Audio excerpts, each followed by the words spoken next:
The Absa Cape Epic is all about partnership and who you ride with. Keep on watching as we chat about what partnership is all about.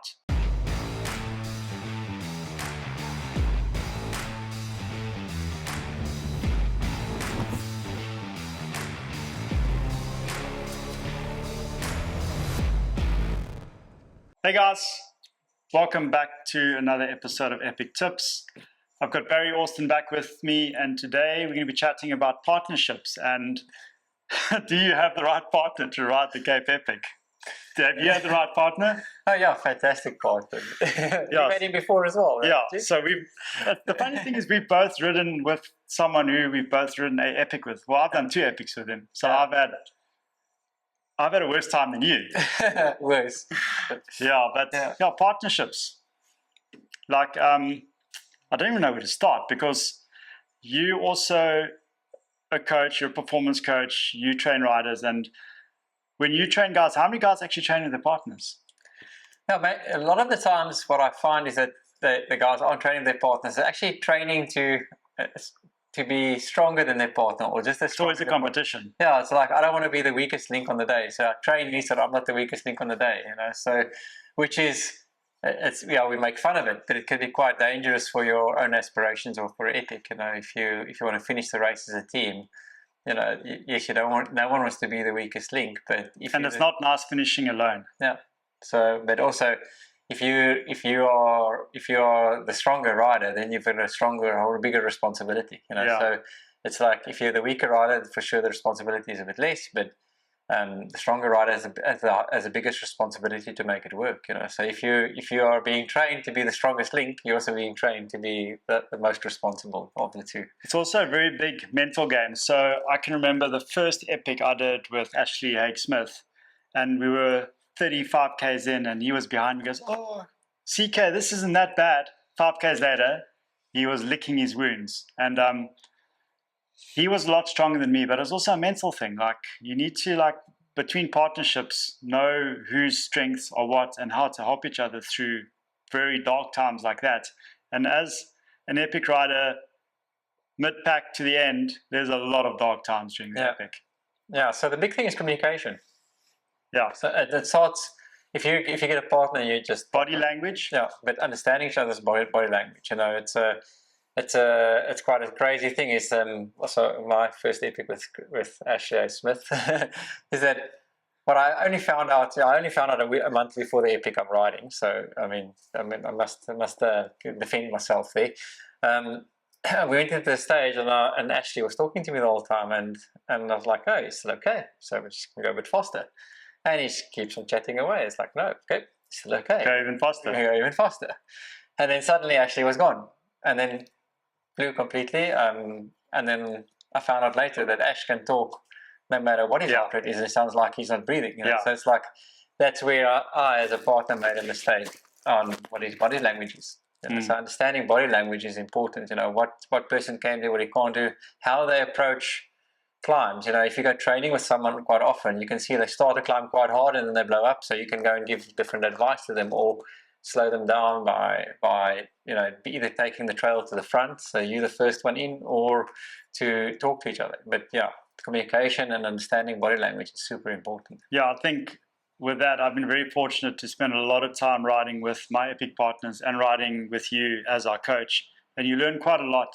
And I think body language is a very important feature you need to pick up on when riding and training with your partner. Yeah, but also what you do is reflection afterwards. So when you see something, don't just keep it for yourself. Talk to each other about it. Be honest. Yeah, so go to each other and say, well, you know, I see when you do this, it's what happens. And then if that rider confirms it, not guessing something, you now know it. You know, you go and say, oh, you know, this is something that you do when you are tired, or when you are hungry, or when you're thirsty. You do this and this and this.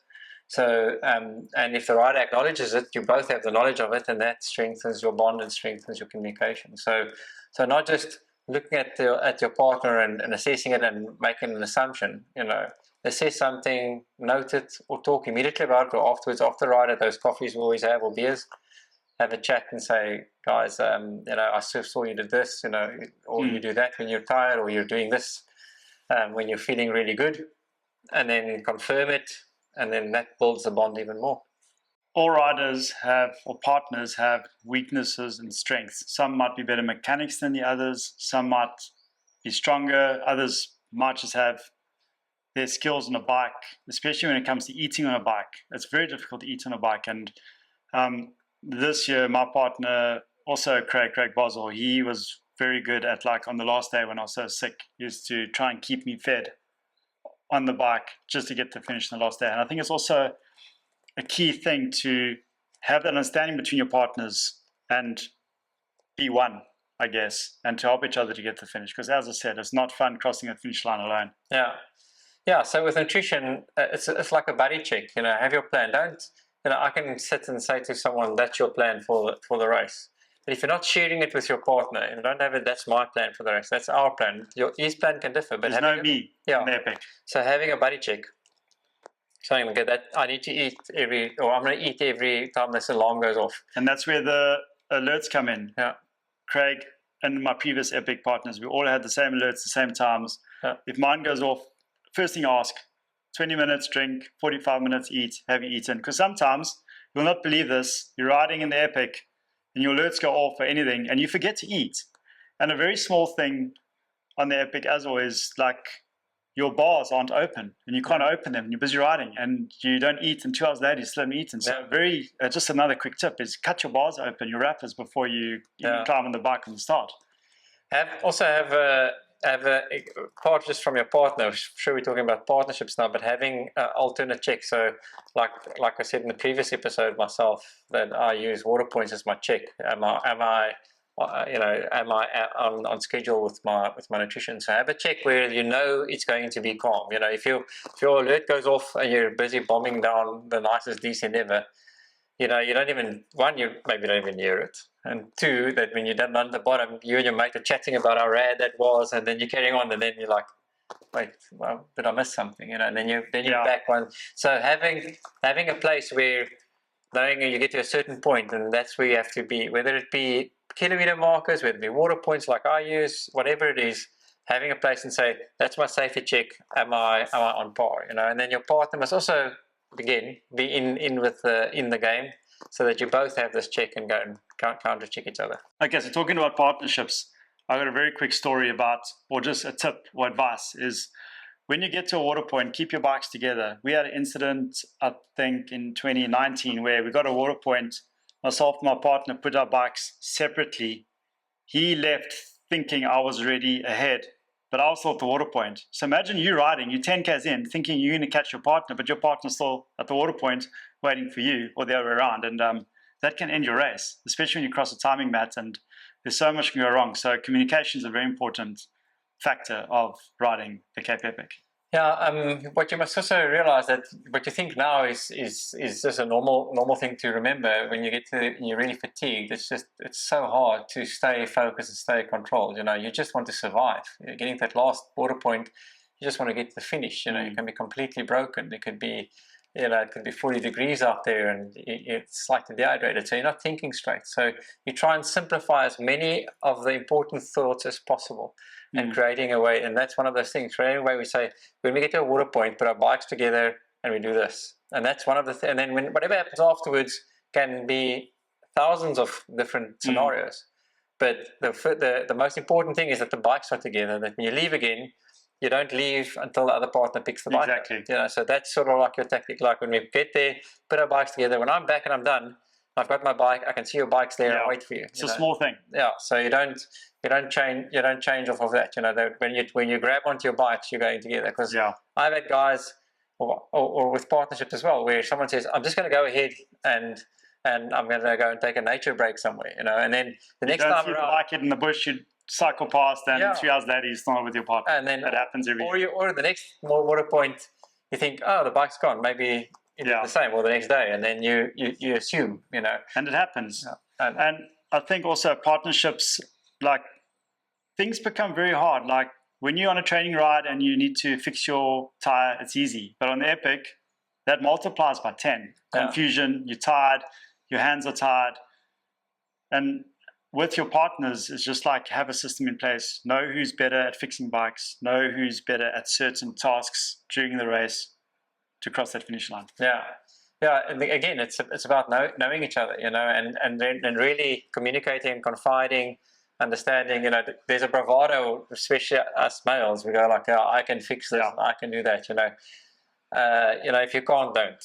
Just let the other guy do it. If you're going to be better at something else anyway, so let the partner carry on with something like that. So really use each other's strengths and then help each other with each other's weaknesses. Okay, another important factor for riding the epic is a start check and a finish check. I know that when we do the epic, we wake up in the morning, and before we get to the start on the bike, I make sure my partner's bottles are full, he makes sure my bottles are full. So we've got like a cross-reference checklist that we do.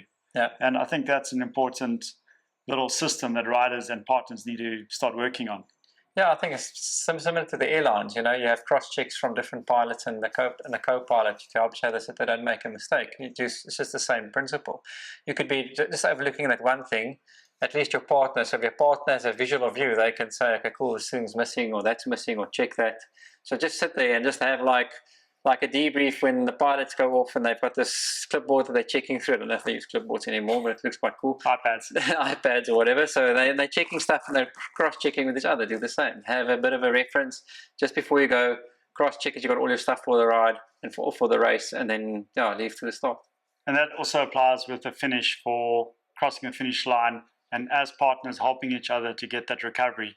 But a quick thing I want to touch on at the start is when you get your bikes back from the mechanics, is to make sure that if you've used the CO2, that they've replaced the CO2, or if they've used the chain link, that chain link's been replaced, because the mechanics are also very busy and they also can have an oversight to replace things. And it's not fun when you 30 k's out in the trail, you're 20 k's away from water point, you have an issue, you open your box to get your CO2 and it's not there. Yeah.